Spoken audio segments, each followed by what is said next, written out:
Hello everyone and welcome back to the session. So today I'm not going to teach you anything, but I'm just going to introduce to you some of these students who come to me and say things. And there are different types of students in an English class.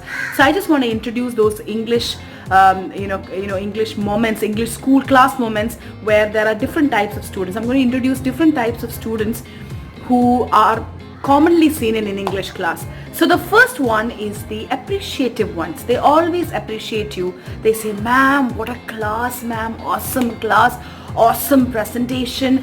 They just cover you with a lot of appreciation. So that's the first one.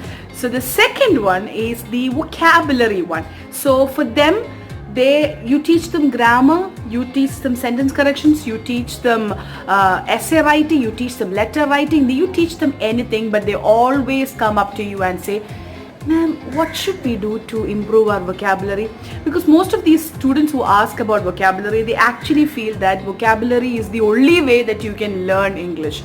No, it is actually one of the factors. There are many other ways that you can.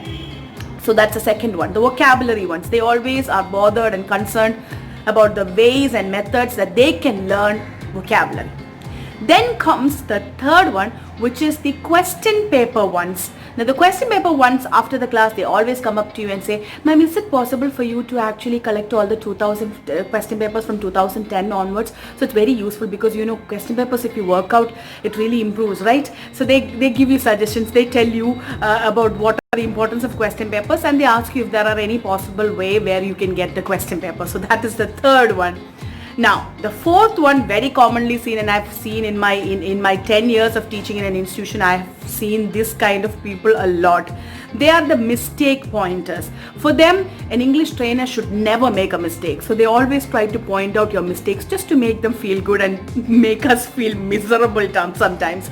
Especially some of the mistakes that we don't do it purposely, some accidentally, because when we teach in such a speed, sometimes there are possible times when we actually make mistakes. So these are the mistake pointers. They are appointed exclusively to point out your mistakes. So that is the fourth one. Now the fifth one are the ones with doubt. They have so many doubt. Of course, there are some of them very genuine. But there are also the ones who ask doubt just to make them feel comfortable. When they ask doubt, they feel that they know the topic. They find it very popular. It makes them popular when they ask a lot of doubts. Sometimes it can be really annoying because some of the doubts are so silly that you just don't have an answer for it. But some of the doubts are definitely genuine. Yes, then comes the smart ones. The smart ones are the ones which usually teachers have trouble with. Now they are the ones who will always make sure that they say something extra on the topic that we said, just to make sure, or just to show us that we know more about it. So there are some of them that do it on a genuine. Everything has got a genuine side and also a fake side of it. So the genuine ones are the ones who always make sure that they correct it, they point out an extra point. But there are also the ones that try to tell you that, you know what, I know more about it, so I know more than you. So so that's the thing. Then comes the reference book. These are the ones who come after the class, and they would tell you, ma'am, can you just tell me which book we have to refer? I mean, which book do you refer, ma'am? So can you just suggest some books? Can you just tell us which are the books that we have to refer? So they are the ones who are going behind books. They buy tons and tons of books. They still keep buying books. So they keep coming asking you about the reference books. So then comes the last one. In my category, the last one is actually the course enquiry ones. The ones who come to you and say, ma'am, do you take spoken English class? Because I would like to come and join for the class.